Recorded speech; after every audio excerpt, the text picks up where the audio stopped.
বাংলাদেশে যে ইউরেনিয়াম মজুদ আছে তা দিয়ে নাকি ভারত ধ্বংস করে দেওয়া যাবে, এমনই মন্তব্য করলো বাংলাদেশের ছাত্র নেতা। তার নাম হচ্ছে মোসাদ্দেক আলী ইবনে মোহাম্মদ, তিনি ঢাকা বিশ্ববিদ্যালয়ের ছাত্র নেতা।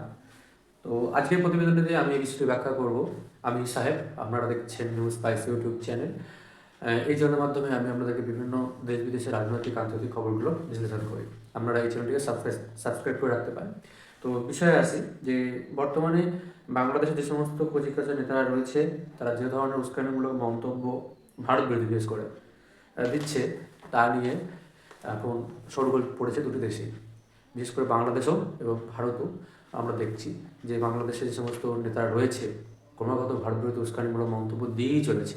তো এই যে বক্তব্যটা বললো যে বাংলাদেশে যে ইউরেনিয়াম মজুদ আছে তাদের মানে অনেকেই বলছে তিনি নাকি ইউরেনিয়াম বিশেষজ্ঞ। বাংলাদেশে যে ইউরেনিয়াম পাওয়া যায় এটাও কিন্তু খবরে প্রথম এসছে, এবং তা দিয়ে নাকি ভারতকে ধ্বংস করে দেওয়া যাবে। তিনি হচ্ছেন আবার ঢাকা বিশ্ববিদ্যালয়ের ছাত্রনেতা বটেই, তিনি আবার ওই সাহিত্য ও সংস্কৃতি বিষয়ক সম্পাদক। তাহলে একজন সাহিত্য সংস্কৃতি সম্পাদকের মুখের কথা দেখুন যে এই ধরনের কথা, তিনি সাহিত্য ছেড়ে এখন ইউরেনিয়াম বিশেষজ্ঞ হয়ে গেছে। সেটাই এই বিষয়ে কখন ঘটে, তিনি যখন এই গত শনিবার মানে শনিবারে কী হয়েছিল যে ঢাকা বিশ্ববিদ্যালয়ের অনুষ্ঠান হয়েছিল, একটা কনসার্ট আয়োজন করেছিল। এই কনসার্টে যখন তিনি বক্তব্য ওঠেন তখন এই যে সমস্ত ছাত্ররা ছিল তারা ইউরেনিয়াম বলে চিৎকার করতে থাকে, মানে তিনি ইউরেনিয়াম আগে বলেছে। তো সেই কারণে তিনি ওই জুলাই যে গণ অভ্যুত্থান ছিল তিনি সেই নিয়ে বক্তব্য রাখতে চেয়েছিলেন, বক্তব্যটা শেষ করবে জুলাই অভ্যুত্থানে যে সমস্ত ঘটনা ঘটেছে।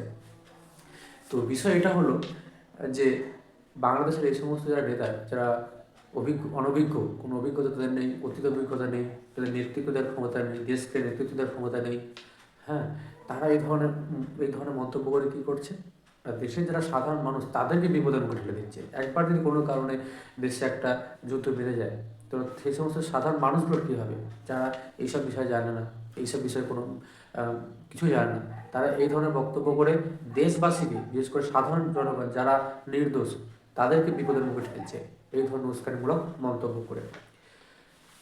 তো এটা বাংলাদেশের যে সমস্ত নেতা রয়েছে, ইয়ং লিডার, কচিকাঁচা নেতা এদারি হয়েছে, তাদেরগুলো বোঝা উচিত যে দেশ চালাতে গেলে কী দরকার, দেশ চালালে অতীত অভিজ্ঞতা ভুললে হবে না। অতীত যে ঘটনা ঘটেছে, ভারত বাংলাদেশকে বহুভাবে সাহায্য করে।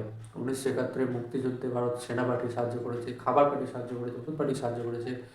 আর সেখানে সেই সব অতীত অভিজ্ঞতা ভুলে এখন ক্রমাগত ভারত বিরোধী বক্তব্য দিলে হবে? সেই সব বাংলাদেশি যে সমস্ত নেতারা হচ্ছে, তারা মনে করছে দুটো গরম গরম বক্তৃতা স্টেজে দিতে পারলে হাততালি পাওয়া যাবে। হ্যাঁ, এতে হাততালি পাওয়া যায়, এতে দেশের ভালো হয় না, দেশের উন্নতি হয় না। এগুলো তারা পাকিস্তানের সঙ্গে হাত মেলাবে আর ভারত বিরোধী কার্যকলাপগুলো করবে বাংলাদেশের মাটি থেকে, এটা ভারত কখনো মেনে নেবে না। তো বিশেষ করে যেটা বলবো যে বাংলাদেশের যে সমস্ত নেতা রয়েছে তারা যদি বুঝতে পারে যে তাদের আসল উন্নতিটা কোথায় ঘটবে, ভারতের সঙ্গে যদি তারা হাত মিলিয়ে চলে, বন্ধুত্বপূর্ণ সম্পর্ক স্থাপন করে চলে, তবেই সেসব দেশে ভালো হবে। সামনে নির্বাচন রয়েছে ফেব্রুয়ারি মাসে, সে দেশে একটা দায়িত্বশীল গণতান্ত্রিক সরকার আসবে, এটা আশা করে ভারত। এবং দুটো দেশ কোঅপারেশনের মাধ্যমে, পারস্পরিক সহযোগিতার মাধ্যমে বিকাশ করবে, এটাই আশা করা যায়। দক্ষিণ এশিয়ায় শান্তি স্থাপনের জন্য বাংলাদেশকে এগিয়ে আসতে হবে। ভারত তো সবসময় শান্তির পক্ষে, ভারত ধৈর্য ধরে বিশেষ সব কিছু পরিস্থিতি ধৈর্য, যখন ভারত যদি একবার পাল্টা প্রত্যাঘাত শুরু করে কোনো বিষয়ে, সেটা কিন্তু ছেড়ে দেওয়া মাকে দেওয়া মতো অবস্থা হয়, যেটা পাকিস্তান করে দেখিয়ে দিয়েছে অপারেশন সিঁদুরের মাধ্যমে। এর পায়ে হাত, ওর পায়ে হাত করে ভারতকে সেই সময় কিছুটা হলেও কিছুক্ষণ থামানো হয়েছিল। তো বাংলাদেশের বোঝা উচিত যে ভারতকে উস্কানিমূলক মন্তব্য করে বেশি দিন দমিয়ে রাখা যাবে না। ভারত তার সার্বভৌমত্ব, অখণ্ডতা রক্ষা করতে সবসময় মানে এগিয়ে থাকবে। ভারত একটা পারমাণবিক দেশ, আর কোথায় উল্টোপাল্টা বক্তব্য দিলে হবে যে বাংলাদেশ ইউরেনিয়াম পাওয়া গিয়েছে, কোনো ভিত্তি নেই এই বক্তব্যের। বাংলাদেশের কোনো সরকারি কোনো ভিত্তি নেই। একটা উল্টোপাল্টা কে এসে বলছে যে বাংলাদেশের ইউরেনিয়াম পাওয়া যাচ্ছে, তাদের সঙ্গে ভারতবর্ষ ধ্বংস করে দেবে, এটা কখনোই হতে পারে না। তো এই ছিল এই বক্তব্যটির প্রতিবেদনটির ব্যাখ্যা। তো আপনাদের কি মতামত, যারা আমার ভিডিও দেখেন, যে বাংলাদেশের এই যে ক্রমাগত উস্কানিমূলক বক্তব্য করছে ভারত বিরোধী, এটা দু দেশের যে সম্পর্ক রয়েছে সেটা কতটা ব্যাঘাত ঘটতে পারে, সেটা আপনারা অবশ্যই কমেন্ট বক্সে লিখবেন, জানাবেন। তো ধন্যবাদ প্রিয় দর্শক বন্ধু।